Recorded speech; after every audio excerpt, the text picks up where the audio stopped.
2009 Honda Odyssey right front wheel bearing replacement. I'm Brian Essick from How To Automotive. I'm going to walk you through that process. Okay, to get started, you need to get your car up in the air. If you're doing this at home, use floor jacks and jack stands, and you definitely need the suspension to hang down, so don't put anything underneath the suspension. So go ahead and remove the right front wheel. Take our brake caliper off, brake rotor off, unbolt it from the lower ball joint, unbolt it from the strut here. So the first thing I'm going to tackle is removing the caliper and caliper bracket. Instead of taking the caliper off as a separate piece, what I'm going to do is just remove the two, looks like they're 19mm bolts. We're going to just remove the two 19mm bolts here and here, and then the whole caliper will come off, and then we'll get like a bungee cord and then tie it up to the, hook it in here, and then tie it up to the spring on the strut. Now that we got the caliper off and it's just hanging by, I just put a tie strap here and just let it hang. And now we need to get the rotor off, and you're going to need an impact screwdriver like this. Honda rotors are notorious for being these screws like seizing on here. So what you do is with the impact screwdriver is you strike the end of it with a hammer, and it has a mechanism inside it, twist it for you, and it breaks the screw free. So go ahead and remove that. Now that you get the rotor screws out, you want to take a 8x125 thread bolt and screw it into the holes here and here, and then you, with an electric gun or a ratchet or whatever you have, you run this bolt in, and it'll pop the rotor off. So it'll look like this. So then it pops the rotor off the hub. Now that the rotor's off, you need to take the 36mm nut that holds the axle on. So go ahead and remove that. If you've replaced the axle before, this nut may be a different size. So now that we got the axle nut off, our next step is to remove the tie rod end from the spindle. So you'll take the cotter pin out, take the nut off, and then once you got it off, you'll screw it back on a few threads. And then after you got it screwed back on a few threads, we're going to strike it right here with a hammer, and that's going to pop it free. So after striking it a couple times right here on the spindle, it'll pop free like that. And the reason why you leave the nut on is that way if you accidentally miss it, you don't hit the threads and damage the threads. So once you got that off, pop free, you can pop it out. And the next step would be to take the cotter pin out of the ball joint here, and then you're going to take the nut off, and you're going to screw it back on the same way we did the tie rod here, and you'll turn the wheel to the left or to the right, whatever way gets you best access, and you're going to strike it right here with the hammer, and then at the same time you're going to put a pry bar in this arm and pry the arm down, and that'll pop the ball joint free here. Then after you get the ball joint pop free, you're going to take the wheel speed sensor, the 10mm here out, and take the wheel speed sensor out. Okay, now that the ball joint is popped out, the wheel speed sensor is removed and just kind of tucked up in the suspension there. Tie rod's off. Now what you need to do is push your axle through and then pull the axle completely out. So pull the spindle and axle assembly. You may turn the wheel a little bit, or the spindle a little bit, and it'll pop the axle out. Then once you get that out, then you're going to remove the two nuts and bolts that hold the spindle to the strut. We're going to remove those. So now that you got the spindle completely off, I got it sitting on the ground here. If you're doing this at home, you're most likely not going to have a press to press the bearing in and out. So I'd recommend you taking it down to an automotive shop and have them press the hub and bearing in and out for you. And they're probably going to charge you about a half hour's labor, depending on what their labor rate is in the area. And then after you get that pressed in or whatever, you can bring it back and reassemble it. And for the rest of us, I'm going to show you how to press the hub and bearing into it. The first step is to put it in a vise, and we need to knock the hub out. So I have an old socket that I'm dedicated to the cause here, and you put it on the spindle like this, and you're going to strike it with a hammer, and that'll knock the hub out the bottom side. Be careful, it may fall on your toes. So now you need to get the bearing race off the hub, the old hub, and check to see if the hub is in good shape. And to do that, what I did was I took a die grinder like this, made a diagonal cut across it about 3/4 of the way. Then I took a punch like this, struck it and it cracked it open, and then you can take the punch and chisel it off from the backside. So now that you got the bearing race, the old bearing race completely off the hub, and you also, when you're doing it, you want to make sure you don't cut into the hub. So be careful that you don't cut too deep into the old race, and that way you can reuse this. But you want to inspect this for wear. So if this is all ground up or whatever from when the bearing went bad, then you would want to replace this. And the way you can tell is you can kind of feel like it'll have like a step downwards. And if it has that downward step, it's not the same size all the way consistently through the end, then you need to replace it. So now we need to get the bearing out of the spindle itself. And on the reverse side, or I should say the front side, there's going to be a snap ring, so we need to remove the snap ring here. So you're going to need a pretty large pair of snapping pliers and like a little flat blade screwdriver. So you're going to squeeze it, and then with the flat blade screwdriver kind of pick it out. And you can remove the old snap ring. And then, like, this is all part of the seal and stuff that fell apart. You just throw that aside.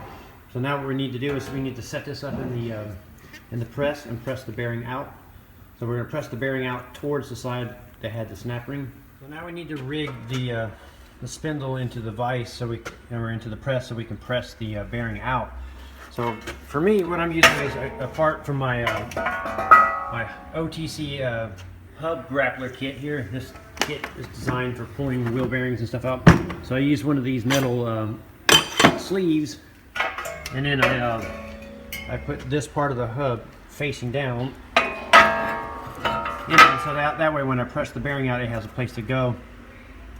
But if you don't have something like this, you can set up kind of like this, and then you would put the on the grooves right here, and you would set them in there like kind of like this. So the setup would look something like this, and you may even have to take the backing plate off to prevent it from bending when you press this out. But if you're lucky enough to have something like a tube, it doesn't have to be this, but it just has to be something cylindrical like this that fits perfectly around the hub there. So this is my setup, how it's going to look. And as you can see, everything's nice and level and flat. Then I'm going to use a spacer like this. It also came with the kit. And I'm going to put it in here, and then I'm going to put it in here like this. And then use something here in between here to, like a socket or something, and press it out. A deep socket to help press it out, and you may have to spin it to clear the spindle arms or whatever. Just adjustments may be needed. And once you get it in there and all set up, then you could just use your press and press the bearing out. Okay, now that you got the bearing pressed through, this is what it's going to look like. So I'll take the spindle off here. And as you can see, the bearing, the old bearing, and the press tool is inside the little doohickey there. So now we need to rig up the spindle for the new bearing to go back in, and the new bearing goes in a certain way. So I want you to keep the old bearing handy so you can reference it, how the bearing came in and out. So now we're going to take another adapter like this and put it on the opposite side like this, and we're going to flip it over and put it in there. And if you don't have that, you're going to use something like this, which is a metal plate that go across like that, and then you're going to flip it over and set it up on your so now your setup's going to look like that, with the dust shield side pointing upwards. So now we got our old bearing and our new bearing side by side, and you can see how the old bearing has a rubber seal, and then on the opposite side I kind of pressed it back together here. It had the metal seal. So as you can see, so what happens is the ABS gets its signal from the actual bearing itself. So if you press this in backwards, it won't get an ABS signal. You'll have an ABS light on. So you have to make sure you press it in the direct way. It's going to look like this with the metal ring side facing up and the rubber sealed side facing down. And then when you press this in, you want to press from the bearing race. You don't want to press on the ring here, because that'll damage the seal, and also possibly damage the magnetic pickup inside that helps read the ABS signal. So you want to put it in like use something like either a socket or something that fits directly around it perfectly, or a spacer like this. So when you press this in, you kind of feel it stop But you want to make sure it's down low enough where the snap ring will go back into the groove. So once you get that pressed in, you want to put your snap ring back in. So now we need to press the hub back into the bearing, and to set this up, you're going to need something that goes completely over the inside of the bearing here like this. So I'm going to use this setup here, but like this, but flipped over. And the reason why is if you try to press the bearing in, so you try to press it in right here, and if you see that little where the little line is in the middle, what happens, it'll push the bearing up. It'll actually separate the bearing. It'll come apart. It'll fall apart on you. So you need something to hold that in. So the way it works is like set up. It's going to look like that underneath, and you can see it's pressing up against the bearing. Like so now you'll put your hub on there and center everything up. Then you'll put a socket that fits in here, and then you'll press it in. When you're done, the whole assembly will look just like that. So now we're ready to put it back in the car.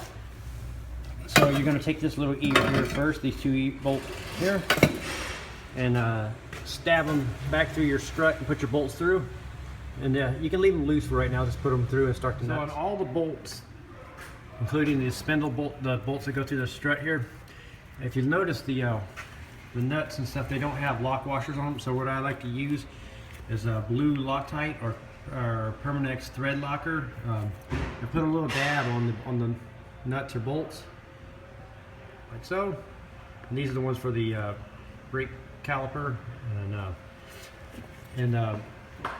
If it has a cotter pin on it, you don't necessarily need to, because you got the cotter pin to prevent it from backing back out. But if it doesn't have that, go ahead and put a little on for a little extra insurance. Next, you can go ahead and stab your axle through, and after that stab through, you can start the axle nut. And then if you can get a new one, get a new one. Then you're going to stab the ball joint back into the spindle. The axle nut started. All the bolts are in and started there. We're going to go ahead and put the ABS sensor back in. So go ahead and put that back in the hole. Put your 10 millimeter back in. You can go ahead and tighten that one up. And then after that, you can put your tie rod on.